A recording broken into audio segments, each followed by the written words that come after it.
찬송가 312장 너 하나님께 이끌리어 함께 찬송하심으로 9월 4일 새벽 예배 시작하겠습니다. 너 하나님께 이끌리어 일평생 조만 바라면 너 어려울 때 힘 주시고 언제나 지켜주시리. 주 크신 사랑 믿는 자 그 반석 위에 서리라. 너 설레는 맘 가다듬고 희망 중 기다리면서 그 은혜로 신 주의 뜻과 사랑에 만족하여라. 우리를 불러주신 주 마음에 소원하신다. 주 찬양하고 기도하며 내 본분 힘써 다하라. 주 약속하신 모든 은혜 내게서 이루어지리라. 참되고 의지하는 자 주께서 기억하시리. 아멘. 은혜로우신 하나님, 오늘 또 하루의 첫 시간을 예배함으로 시작해 하시니 감사합니다. 이 시간 또 주님께서 은혜 베풀어 주셔서 주님 말씀 가운데서 빛을 발견하게 하시고 길을 발견하게 하여 주시옵소서. 우리를 주님께서 새롭게 빚어 주시옵소서. 예수님 이름으로 기도드립니다.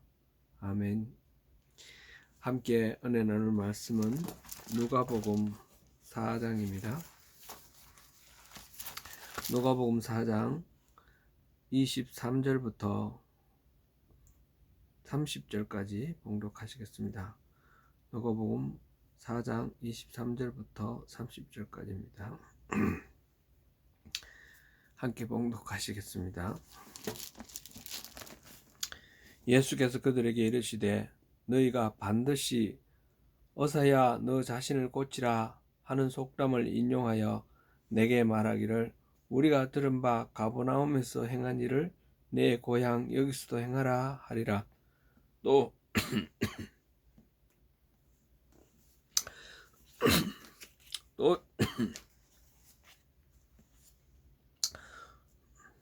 이르시되 내가 진실로 너희에게 이르노니 선지자가 고향에서는 환영을 받는 자가 없느니라.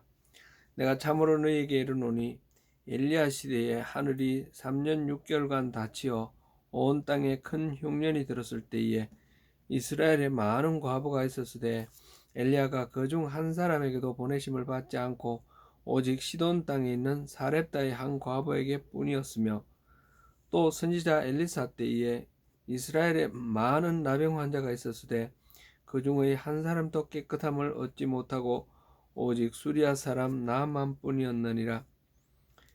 회당에 있는 자들이 이것을 듣고 다 크게 화가 나서 일어나 동네 밖으로 쫓아내어 그 동네가 건설된 상 낭떠러지까지 끌고 가서 밀쳐 떨어뜨리고자 하되 예수께서 그들 가운데로 지나서 가시니라. 아멘. 예수님은 세례를 통하여 성령의 충만함을 입으셨고 그리고 시험을 통과하셨습니다. 예수님의 본격적인 사역의 시작은 회당에서 이사야서의 예언을 읽으시며 본인의 정체성을 선언하시는 일로부터였습니다. 이사야서 61장에서 그리스도는 모든 억압과 얽매임과 모든 구속에서 풀어주시는 해방자, 구원자이시라고 예언하였습니다. 예수님은 이사야서의 이 예언이 성취되었다고 선언하십니다. 곧 바로 자신이 그리스도이심을 선언하신 것입니다. 그런데 예수님의 이 말씀을 들은 사람들의 첫 반응은 처음엔 매우 우호적입니다. 그들이 다 그를 정언하였다라고 하였습니다. 여기서 정언하였다라는 말은 칭찬하였다라는 뜻도 있는 말입니다. NIV에서도 all spoke well of him 이렇게 번역하고 있습니다. 그리고 말씀을 은혜로운 말씀으로 받아들이고 놀랍게 여겼습니다. 그러면서 한편으로 하는 말이 이 사람이 요셉의 아들이 아니냐 하는 말이었습니다. 이들은 예수를 어릴 때부터 쭉 봐왔습니다. 목수 요셉의 아들로 아버지를 뒤이어 목수일을 하던 동네 청년입니다. 나이는 좀 되었지만 결혼한 흔적은 보이지 않으며 여전히 어머니 마리아와 동생들과 함께 살고 있습니다. 어릴 때부터 알던 사람이고 가족들도 다 잘 아는 가까운 이웃인데 어느 날 온갖 이적들을 행하며 그리스도라고 하니 얼른 수긍이 가지 않습니다. 미심쩍어하거나 오히려 적대적인 반응이라고 보면 좋겠습니다. 예수님은 그들의 속마음을 콕 집어 말씀하셨습니다. 어서야 너 자신을 고치라 라는 속담을 인용해서 가버나움에서 행한 이적들을 고향인 여기서 행하는 것이 마땅하다라고 말하고 있는데 선지자가 고향에서는 환영을 받는 자가 없느니라 하시면서 거절하십니다. 예수님은 이 말씀과 함께 두 가지 옛 선지자의 사건을 들었습니다. 하나는 엘리야가 3년 반 감으로 기근이 들었을 때 유대 땅 아무도 찾지 아니하시고 시돈 땅 사렙다 과부 집에서 극심한 굶주림을 해결해 주었습니다. 또 하나는 엘리사입니다. 수많은 한센지병 환자들이 있었지만 유다의 사람들 환자들을 고쳐주지 아니하셨고 그 수리아 사람 아람 장군 나아만의 한센시병을 고쳐주었습니다. 이 두 사건을 선지자가 고향에서 환영받지 못한다는 속담에 대한 근거로 말씀하고 계십니다. 이 사건 모두 엘리야와 엘리사라는 걸출한 스타 예언자가 당시에 동일한 고통 가운데 있던 수많은 유대인이 아니라 한 사람의 이방인을 위해 은혜를 베푼 사건입니다. 왜 사렙다 과부와 나만 장군만 은혜를 입을 수 있었을까요? 이들은 모두 이방인입니다. 그 당시 유대인들이 선지자를 박해하고 하나님을 섬기는 일에 소홀히 했기 때문에 그것을 일깨우기 위해서 하나님은 선택한 백성 이스라엘이 아니라 이방인을 먼저 은혜를 베풀어 주신 것입니다. 하나님은 온 세상 열방의 모든 민족을 구원하시는데 관심이 있으십니다. 그래서 먼저 유대인을 선택하시고 이들을 통해서 열방의 모든 민족을 구원하실 계획을 세우시고 그렇게 수행해 가시고 있으십니다. 그런데 유대인들은 선민의식에 빠져 있습니다. 하나님을 바로 알지도 못하고 섬기지도 못합니다. 스스로 교만한 그들에게 하나님은 이방인에게도 하나님의 구원의 손길이 닿아 있음을 보여주셨고 선민의 의식에서 벗어나 하나님께로 돌아오기를 촉구하셨습니다. 지금 이 말씀을 듣는 나사렛 사람들도 모두 유대인들입니다. 모두 소아병자라고 할 수 있습니다. 자기가 최고라는 거죠. 그래서 가버나움에서 행했던 이적을 고향 마을인 나사렛에서도 보여주어야 한다 하는 그런 마음입니다. 그러면서 예수님을 그리스도로 인정하고 싶어 하지도 않습니다. 목수 요셉의 아들이 아닌가. 자신들의 평범한 수준으로 예수님을 끌어내리려고 하는 그런 마음이 있는 것이죠. 예수님은 그러한 나사렛 유대인들의 잘못된 생각을 지적하시고, 예수님이 오신 것은 온 인류를 구원하기 위해서라는 자신의 정체성, 이사야서에서 예언한 기름 부음 받은 자, 해방자, 구원자시라는 것을 말씀하고 계십니다. 나사렛 유대인들은 예수님의 이 말씀에 불같이 화를 냅니다. 동네에서 같이 살던 평범한 이웃인 줄 알고 있는데 스스로 선지자라고 하고, 선지자가 고향에서 환영받는 자가 없다라고 말합니다. 그리고 이방인들만이 은혜를 받은 그 사례를 들고 있습니다. 선민의식에 젖어있던 나사렛 유대인들의 입장에서는 이것이 지극한 모욕으로 받아들여졌습니다. 그래서 분노하며 정오하고 있습니다. 동네가 건설된 낭떠러지로 끌고 가서 죽이려고 합니다. 금방 요셉의 아들이 아닌가, 그 형제 자매가 다 우리 이웃 아닌가 라고 말했던 사람들이 그 이웃 예수를 죽이려고 합니다. 뻔히 같이 알고 이웃으로 교제하며 지내던 예수를 죽이려고 하는 이런 잔인한 마음을 나타내고 있습니다. 그만큼 예수님을 미워하고 있다는 것이죠. 이방인들만이 누렸던 은혜를 말하는 것으로 민족의 반역자 취급을 하고 있습니다. 율법을 어긴 자로 간주하며 죽이려고 합니다.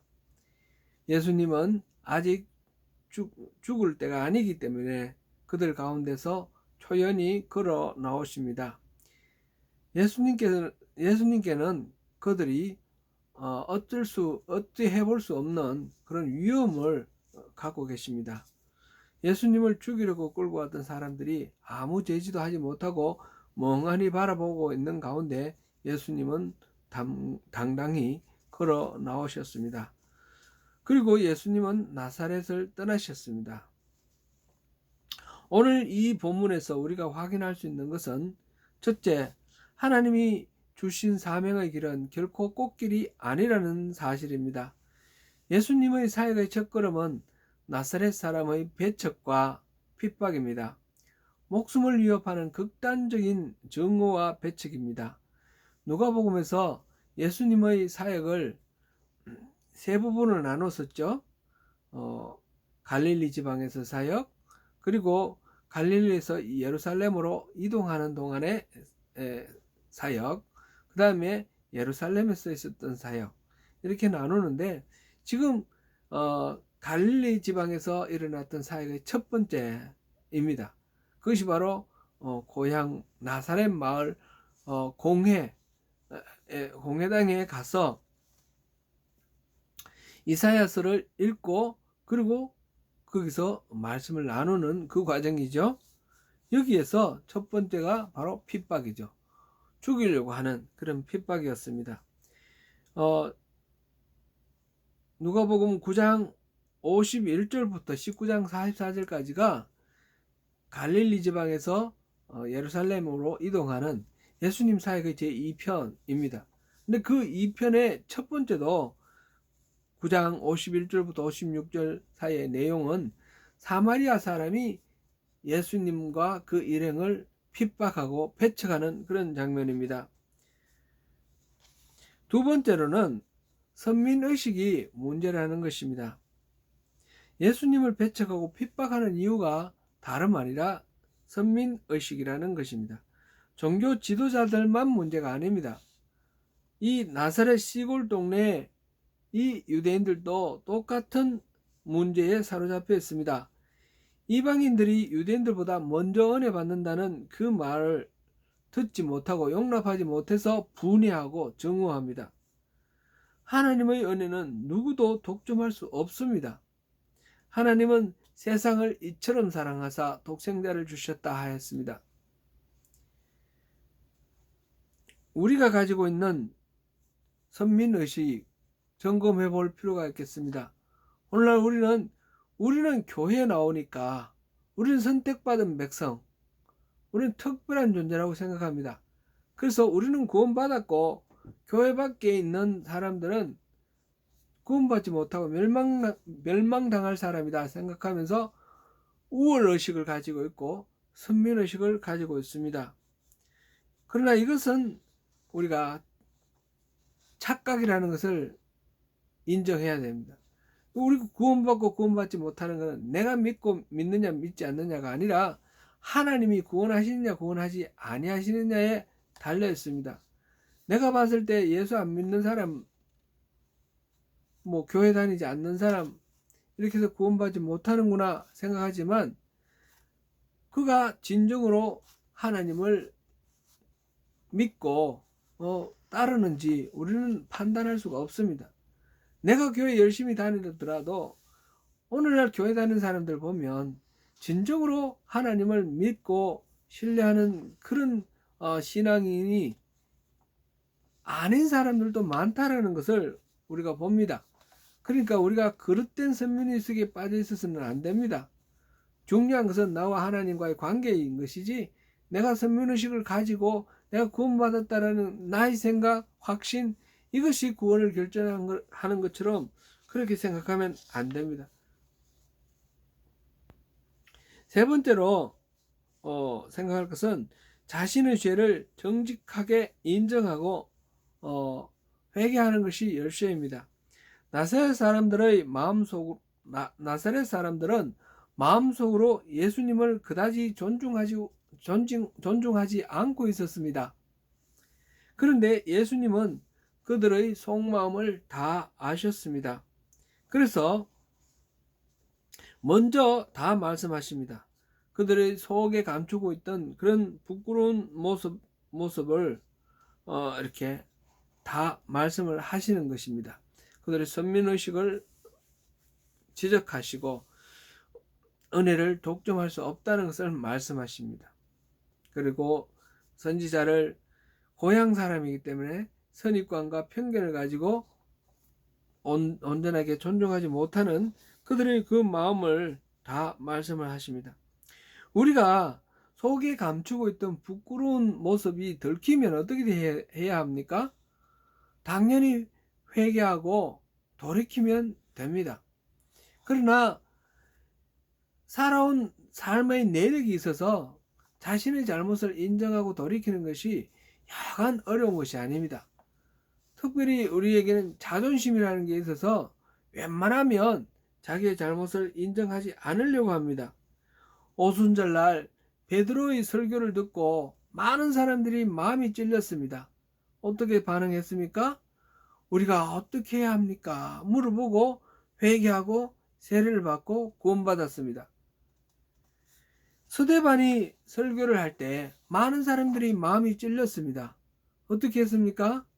그들은 이를 갈고 스데반에 돌을 던져 죽였습니다.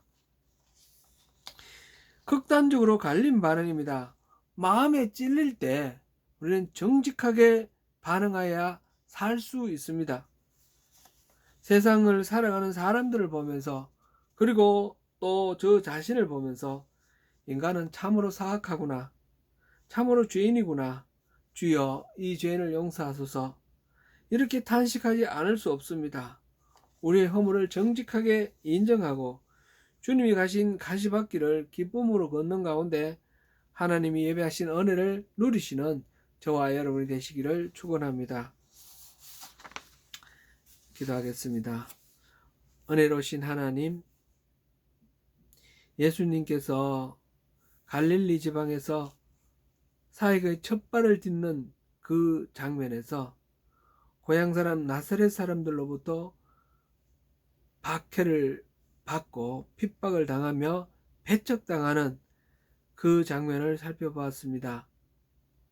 하나님께서 사랑하시는 사람들, 이 세상을 구원하시기 위해서 이스라엘을 선택하셨고 그들을 선민으로 세우시고 그들을 통해서 하나님의 뜻이 이루어지기를 원하셨는데 이스라엘 백성들은 선민의식에 갇혀 있었습니다. 그것은 종교 지도자들만의 문제가 아니라 시골 동네 나사렛의 유대인들도 똑같은 문제였습니다. 예수님께서는 그것을 지적하시고 그것을 깨뜨리기를 원하셨지만 사람들이 속마음이 들켰을 때에 반응이 분개하고 적대심을 가지고 배척하는 것이었습니다.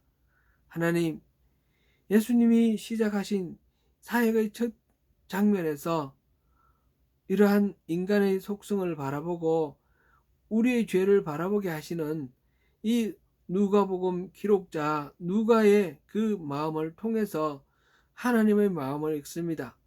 우리 자신을 겸손히 바라보고 우리 자신의 잘못을 깨닫고 돌이키기를 원하며 선민의식에 빠져 있지 않고 하나님이 내 이웃을 내 몸과 같이 사랑하라 하는 그 계명을 마음을 다하고 뜻을 다하고 힘을 다하여 주 너의 하나님을 사랑하라 라는 것과 같은 비중으로 그렇게 다루신다는 사실을 기억하면서 하나님을 사랑하는 표현으로 이웃을 사랑하면서 최선을 다해서 주님 뜻 따르는 그런 우리가 되기를 원합니다. 주님, 오늘 하루도 주님이 동행하여 주시고 우리 그럼 주님 말씀 순종하면서 그렇게 살아갈 수 있도록 도와주십시오. 자아도취, 선민의식에 빠져 있지 않고 주님의 마음으로 이웃을 위해서 나를 내어주는 그런 하루가 될 수 있도록 주님 도와주십시오. 예수님 이름으로 기도드립니다. 아멘.